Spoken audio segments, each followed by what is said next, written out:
Hi friends, అందరూ ఎలా ఉన్నారు? బాగున్నారా? అందరూ బాగుండాలి, అందరూ మనం ఉండాలండి. ఈరోజు అక్షయ తృతీయ కాబట్టి అక్షయ తృతీయ శుభాకాంక్షలండి అందరికీ. చూడండి, నా పూజ కూడా ఇప్పుడే అయిపోయిందండి.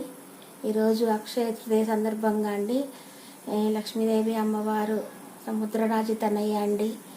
ఆమె సముద్రంలోనే పుట్టి పెరిగిందండి. ఈరోజు బంగారం కొనలేని వాళ్ళు బంగారం కంటే విలువగలది కల్లుప్పు, పసుపు, కుంకుమ, ఆవు పాలు తెచ్చుకోండి ఇంటికి. బంగారమే కొనుక్కోనవసరం లేదండి.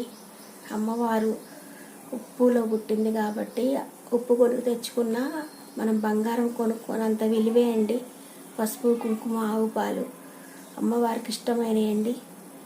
కంపల్సరీ ఈరోజు తెచ్చుకోండి ఫ్రెండ్స్.